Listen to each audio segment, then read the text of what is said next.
I'm doing video. Oh, well, you supposed to tell me that. Byron made his first trip. What about that? What you say about that with that window seat? Never again. No window seat for me for right now. Man, I thought you wanted that window seat. I wanted it, but now that you know I got it, I realized it wasn't meant to be. It wasn't that serious after all. You got my man Jeremiah over here.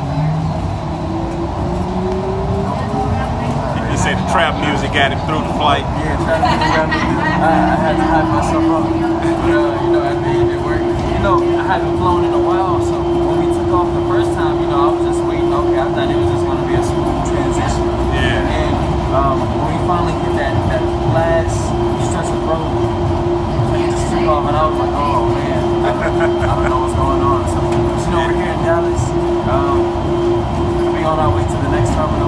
Hopefully, it'll be a lot of fun. So. What you got to say? And to be out the house.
So, Jan is going to open the lower compartment of the bus, so you can leave things over there. Don't leave anything on this layer.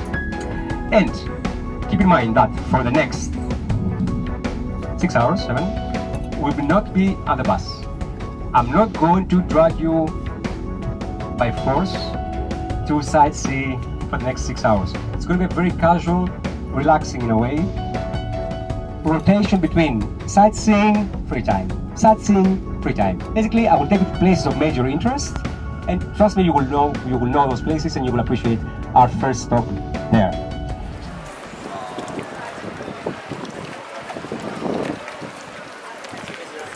Okay, are we ready? All right, we stand together just around the corner.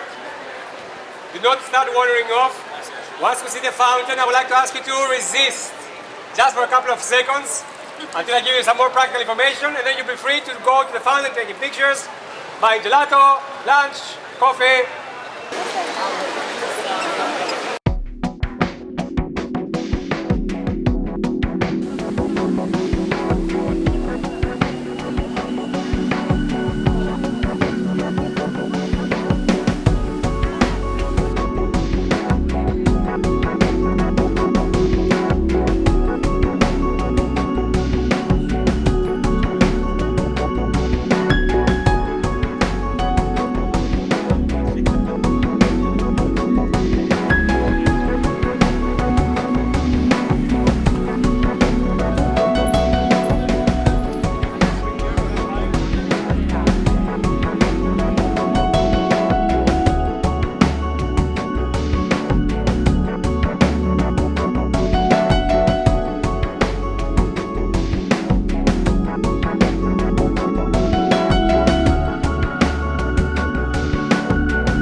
inhabitants for the last more than 2,500 years. So this is why Rome, for me, is the most fascinating city all over Europe at least.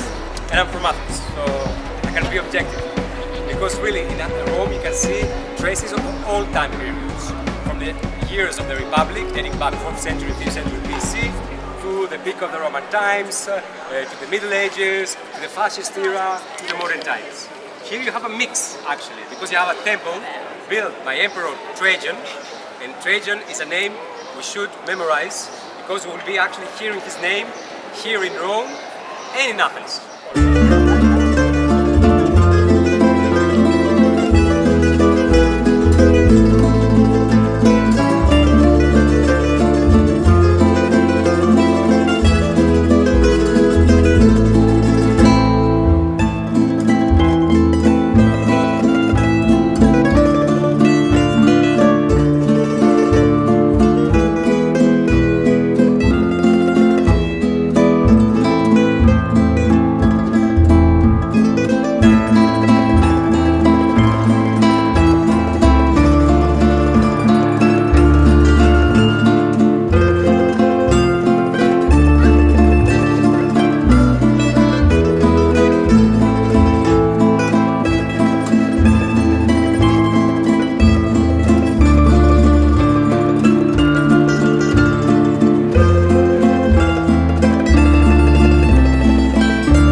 Got you in action. Oh, how y'all doing?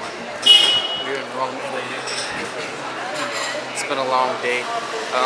Time is approximately about 5 o'clock, going on 6 o'clock. Been to a couple of churches today. We've also been to a couple of eateries, you know, and just enjoying the scenery. And this is just day one. And this is just day one, so I'm excited to see day 2. Oh, and especially day 3. What you right across from? Wait, What historic site you right across from right now? Right now we are across from, I don't want to get the name of the church wrong, but it's Pantheon. Pantheon. Yeah. Thank you. We also learned, and you know, this is kind of like the African part of the culture of Rome, is that there's actually an obelisk that they imported here. You know. But yeah, so you know, if you're ever looking for something that you can relate to, there's always something wherever you go, and even in Europe. So hey.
as good as all the songs I hear on the charts anyway.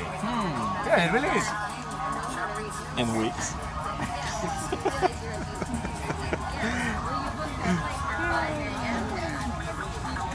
This is a great song. It really is. I mean, I don't say it.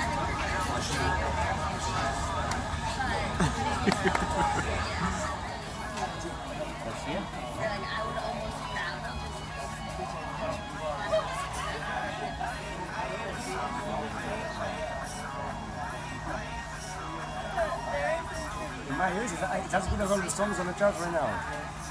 Yeah, it sounds exactly like it. Yeah, Yeah. like you hear on the radio. So this trip for me has just been an eye-opening experience ever since I've gotten off the plane, landing in the airport like to Italy. And I think what's really new, or that's something that's really different compared to the States, is that the people here are really in touch with their history. You know, going to certain sites, you know, visiting like the Leaning Tower, the Colosseums, all the way traveling to Pompeii and learning about, you know, the tragic events and, you know, the materials that they use. I think it's all been an eye-opening experience for me, as well as just getting adjusted to the ways how people do things. You know, when we first landed in the hotel, I think that was one of the biggest culture shocks for me, because you really learn how conservative people are in terms of you know, conserving energy and just learning how to be efficient and not being wasteful. And that's been a real thing that I've taken note of, as well as just how friendly people can be if you just approach them the right way, and you know, if you appear to be you know, interested and, you know, want to ask them a question, they'll open up to you, and you know, they'll help you as well as get you to where you need to be. That's how the experience is, and I can't wait, you know, to see how these last few days turn out. Well, I must say that this entire experience has been absolutely amazing. From getting on the plane, from landing, I can say it's really a different feel. You know, the culture is very diverse, and I think I'm really glad that I took this opportunity, because you know, it gave me a chance to actually understand different people, how they react, and you know, their lifestyle.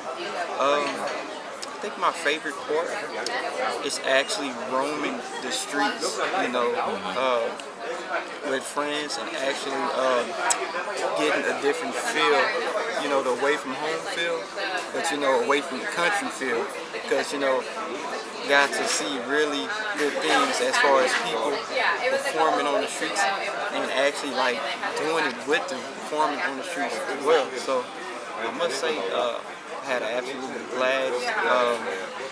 If I could do it again, I would definitely bring a keyboard, amplifier, and mic, and actually just perform on the streets the right way. Another thing I like, the food. Now the food is really different.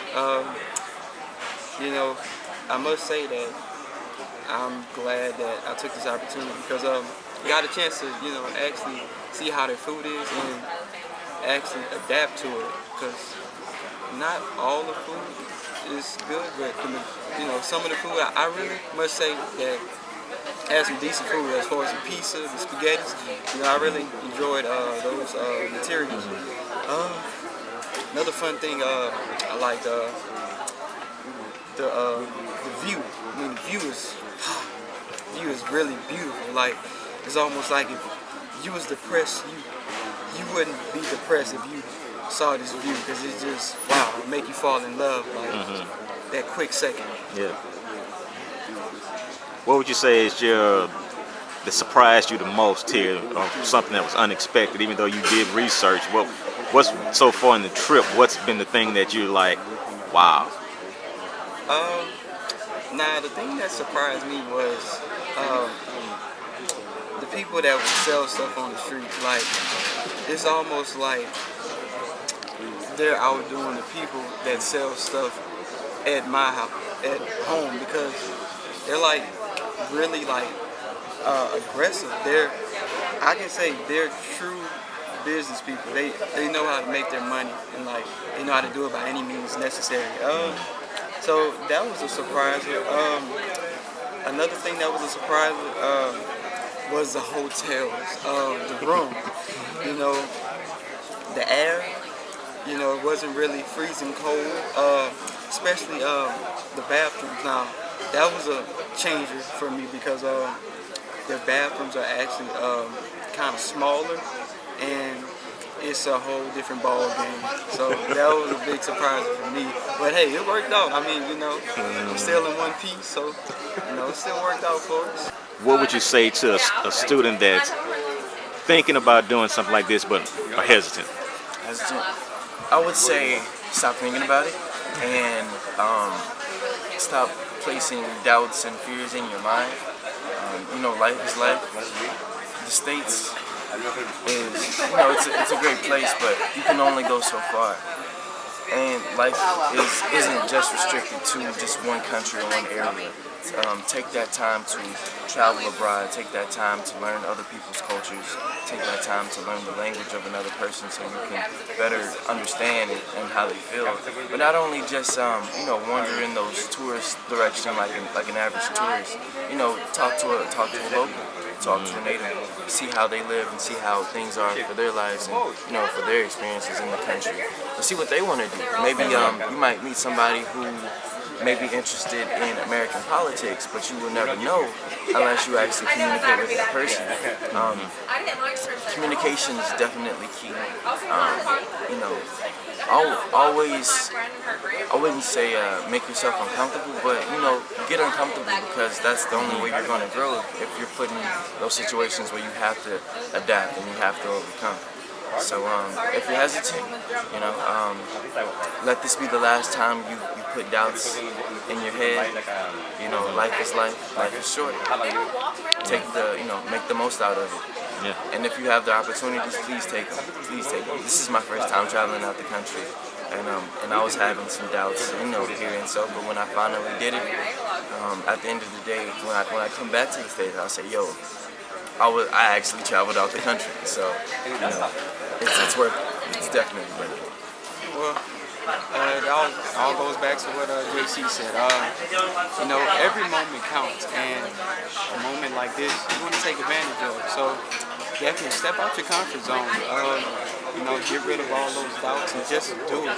Even if you have to take some friends and family with you to back you up, take them with you and let them help you explore the world and get that better feel. You know, because life is really bright on the other side, like they say.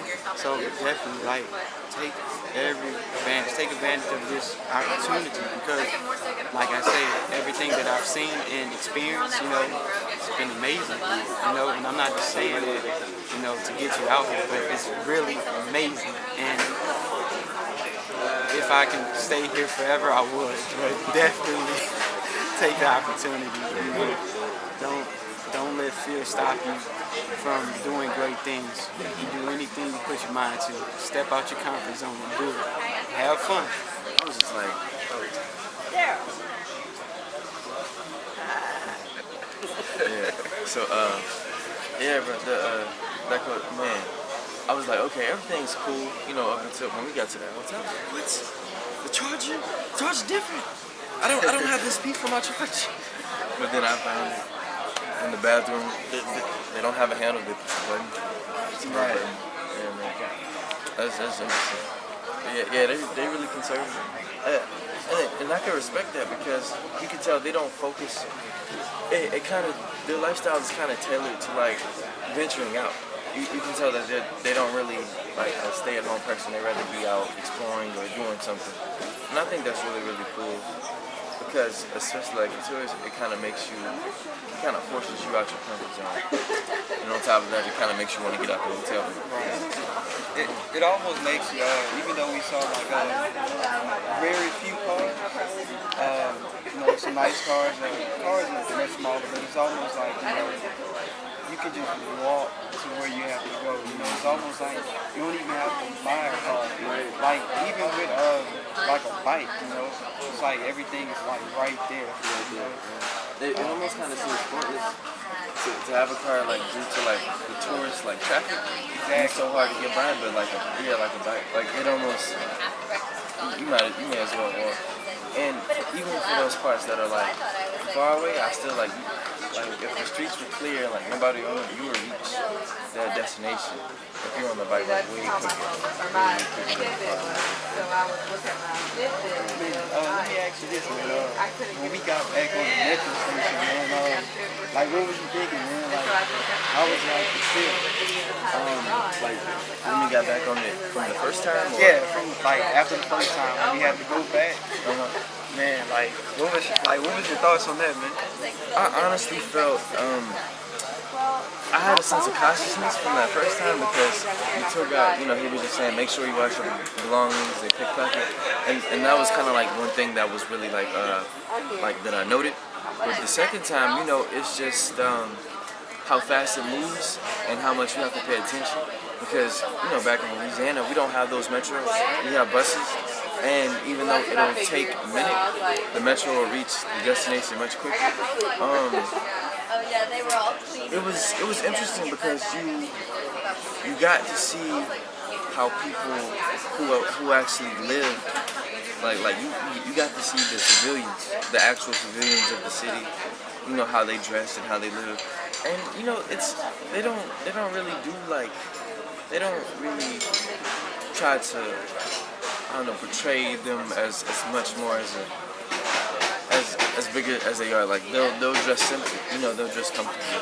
And you can tell those people who are kind of like, I won't say superficial, but you can kind of tell like those people who want to be seen, they'll dress to be seen, and those people who kind of just want to chill and lounge and relax, And I definitely saw a lot. Now you did have people, do regarding to the jobs, like the priest, or if a guy was a businessman, we saw those types of people. Right. But I think for the most part, you got to see the much more younger generation, forming themselves and finding their ways. But yeah, man, that metro was something else. No, because if you notice, like the cars, they weren't always straight. Like they were kind of almost like a bumpy ride. Yeah, and you can tell like the connectors were always like moving. That's what kind of freaked me out. And if you look like we were always at the back, but if you look like towards the front of the train, it kind of looked like a mirror because everything was just like, what's going on, bro? I don't know. That was kind of cool, freaky part for me. When we were at Pompey, and like it was, once again it was me and Brian, and they were just walking around. This is when we came after the restaurant, and one of us was really thirsty, but I just wanted to see because I had always been looking at the words, so I said, you know what, man, let me see if I can try to hold a conversation without speaking any like English. So I go to him, and I say, excuse me, and he turns around, and I'm just like, okay, I'm in it now. Like, oh, bro, like, I'm like, okay. I said I was gonna do this because most of the times previously, like, I had just been freezing up, and then I just talk English, cause, that's my natural. But I said, excuse me, and then he was like, sí. I was like, cuánta por agua de naturale, and then he told me he was like tres euros, and I forgot what I said after that, but I ultimately ended with grazie, and he was like prego. I was like, what? I didn't use a single bit of English, man, and I was so proud of myself. Like I really kind of had like this moment where it was just kind of like, oh, it just happened. Yeah, it just happened.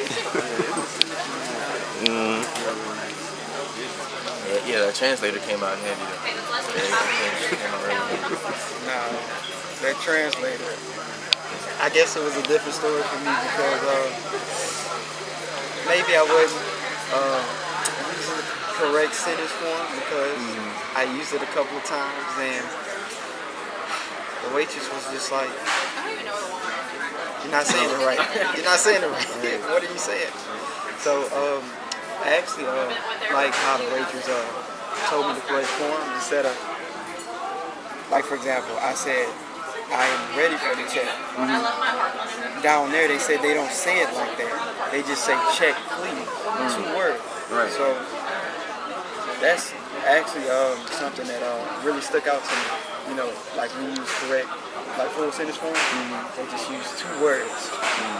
or just keep it simple. Right. I feel you. Nah, I think the most used phrase that has helped me like get through the most of this trip would have to be just saying "Como se dice," because saying how do you say it, and then they tell you, and then it's not through like the translator, but asking the person who actually speaks the language. That really helped me out a lot. Oh, that saved me. Like speaking to like when we were lost and just kind of like using the police as a guide to get us back to where we were. But yeah, that even kind of made me nervous too. Like asking them something because I didn't want them to stick a gun to my head and be like, yo. But they were really nice. Yeah, I think I remember we talked to when we went to the police officers. One of them didn't speak English, and they were like English. And the other officer, he knew English, and he, told us directions right away. So I think that was pretty kind of insane.